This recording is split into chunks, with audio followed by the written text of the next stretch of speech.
Good morning from Varanasi. আজ বারাণসীতে তৃতীয় দিন, আরও একটা সকালে সুন্দর বারাণসীতে সুন্দর সকালে আপনাদের স্বাগত। তবে আজকেই আমরা বারাণসী থেকে প্রয়াগরাজ হয়ে অযোধ্যা চলে যাব। আজকে আমাদের শেষ দিন।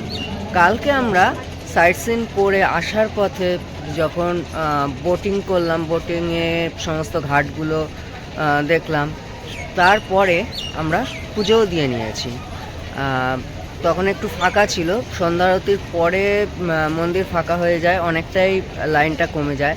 আবার এই সকালের দিকে লাইন কম থাকে। তা আপনারা যারা পুজো দেবেন সারাদিনে না দিয়ে সন্ধ্যা আরতির পরে ভিড়টা অনেকটাই কমে যায়। আমরা সেই জন্য সন্ধ্যা আরতির পরে পুজো দিলাম, তো ভিড় অনেকটাই কম ছিল। আর ক্যামেরা নিয়ে তো অ্যালাউ নেই মন্দিরে, যার জন্য আপনাদের দেখাতে পারলাম না সেই মন্দির। তো অন্নপূর্ণা মন্দিরও আছে। আমরা খুব ভালোভাবেই পুজো দিলাম।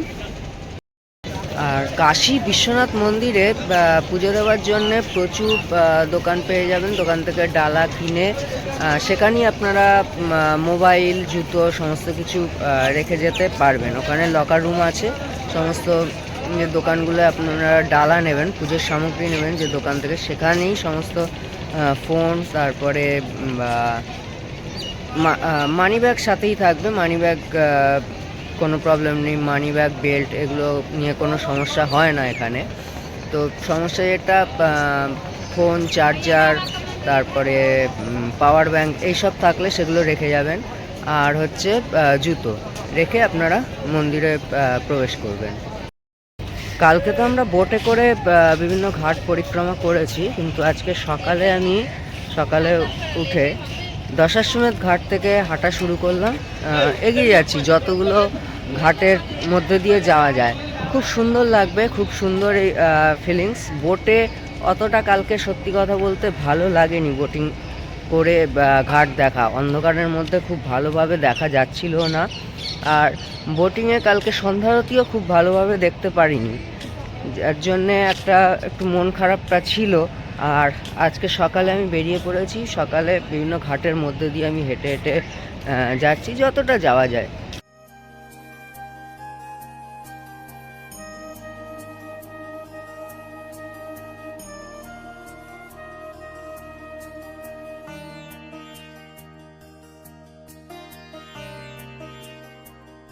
এখন হাঁটতে হাঁটতে চলে এসেছি, এটা হচ্ছে ললিতা ঘাট।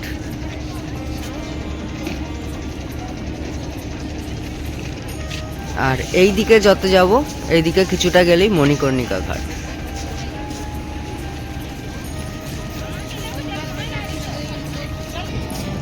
সামনেই মণিকর্ণিকা ঘাট, ওখানেই দেখতে পাচ্ছি যে ধোঁয়া বেরোচ্ছে, ওটাই হচ্ছে মণিকর্ণিকা ঘাট। ইনি হলেন ইন্দোরের রানী অহল্যাবাই হোলকার। বর্তমান যে কাশী বিশ্বনাথের মন্দির 1780 খ্রিস্টাব্দে এনার দ্বারাই প্রতিষ্ঠিত হয়। আর এই হলো বিশ্বনাথ করিডোর। 2019 সালে বর্তমান প্রধানমন্ত্রী নরেন্দ্র মোদী এটি তৈরি করেন।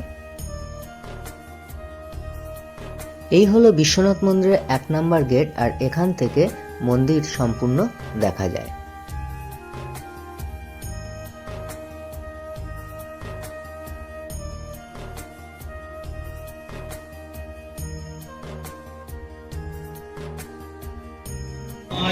সামনে হচ্ছে গেট নাম্বার 1।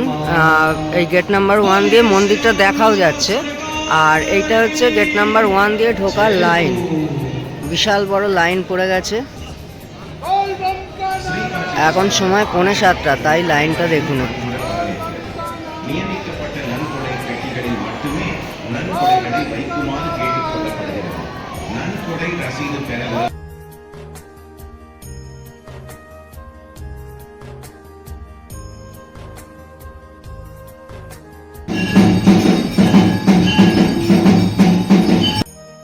হাঁটতে হাঁটতে আবারও মণিকর্ণিকা ঘাটের দিকে চলে এসেছি। আর কালকে সন্ধেবেলাও এসেছিলাম মণিকর্ণিকা ঘাটে। আর আমার পেছনে ঠিক এই জায়গাটায়, এটা হচ্ছে শ্মশান। এটা হচ্ছে মণিকর্ণিকা ঘাটের শ্মশান। কাল রাতেও এসেছিলাম, কালকে অনেকগুলো ডেড বডি জ্বলছিল।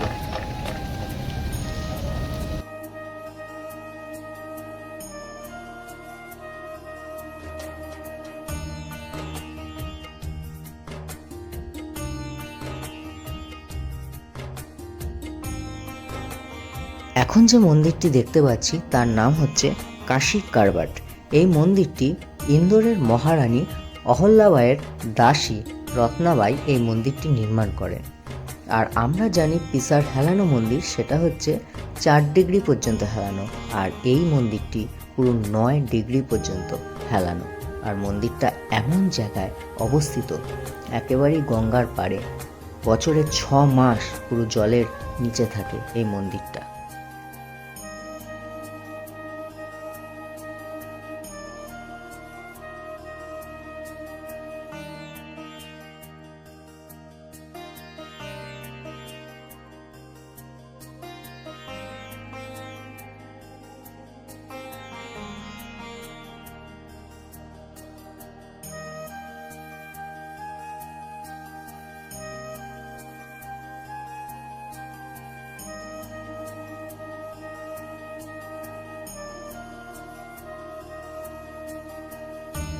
দশাশ্বমেধ ঘাট থেকে শুরু করেছি, আর এখন অনেকগুলো ঘাট পেরিয়েই চলে এসেছি। মণিকর্ণিকা ঘাট পেরিয়ে গেছি, সিন্ধিয়া ঘাট এখন যেটায় রয়েছে সিন্ধিয়া ঘাট।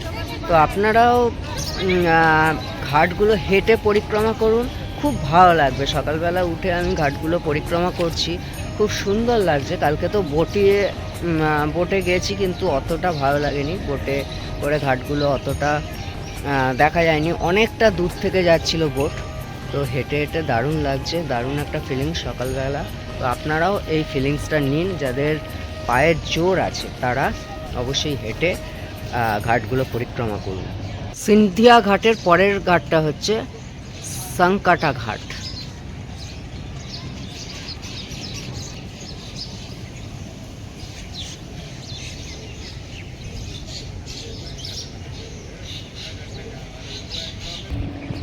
গঙ্গা মহল ঘাট।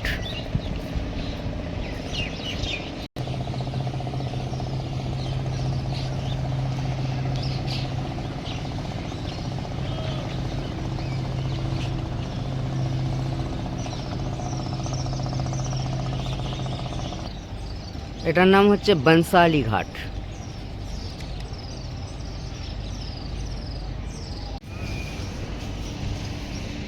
অগ্নিশ্বর ঘাট এই ঘাটটার নাম।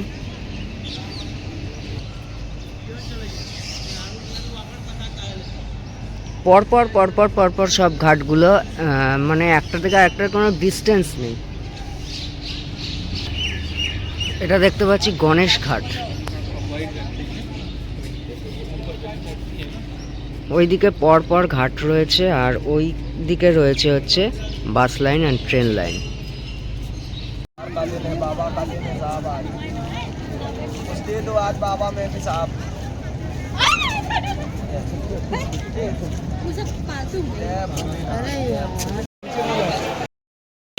বারাণসী থেকে আমরা বেরিয়ে গেছি, এখন আমাদের গন্তব্য হচ্ছে অযোধ্যা। আর অযোধ্যা যাওয়ার পথে আমরা আরও এক জায়গায় যাব, সেটা হচ্ছে প্রয়াগরাজ।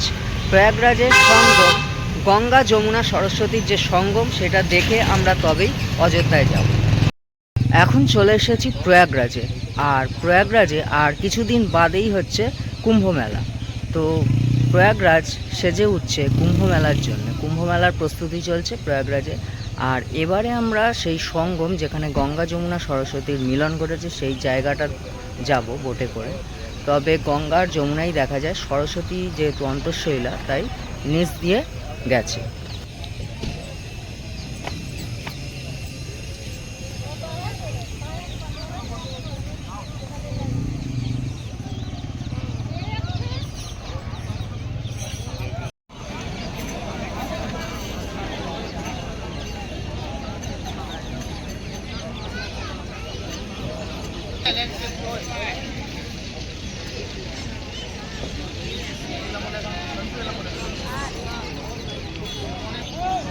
এখানে প্রচুর বোট দাঁড়িয়ে আছে, এই বোটগুলোই নিয়ে যাবে সঙ্গমে, সেখানে মানুষ স্নান করে আবার সেখান থেকে পাড়ে নিয়ে আসবে। নদীর পাশেই, মানে নদীর ঘাট যেখানে, তার পাশেই রয়েছে হচ্ছে এলাহাবাদ ফোর্ট। এটা হচ্ছে এলাহাবাদ ফোর্ট।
বোটে করে নিয়ে আসা হয় গঙ্গা, যমুনা আর সরস্বতীর যে মিলনস্থল সেই জায়গায়, অর্থাৎ ত্রিবেণী সঙ্গমে, এবং সেখানে এসে সবাই স্নান করে পুজো পাঠ করে, তারপরে আবার ফিরে যাওয়া হয় পাড়ে। এখানে মূলত গঙ্গা এবং যমুনা নদীকেই দেখা যায়। এখানে সরস্বতী নদীকে দেখা যায় না, কারণ সরস্বতী হলো অন্তঃসলীলা নদী। तीर्थानां जगतमाता जगतपिता याचिकां त्रिवेणी माता।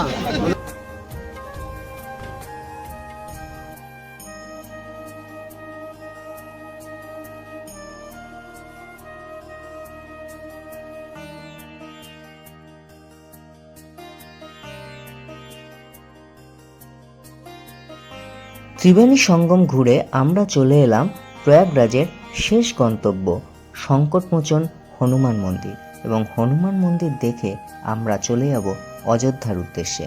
আর এই ভিডিওটা এখানেই শেষ করছি। ভালো থাকবেন, সুস্থ থাকবেন, আর দেখতে থাকুন দ্য বং মেসেঞ্জার।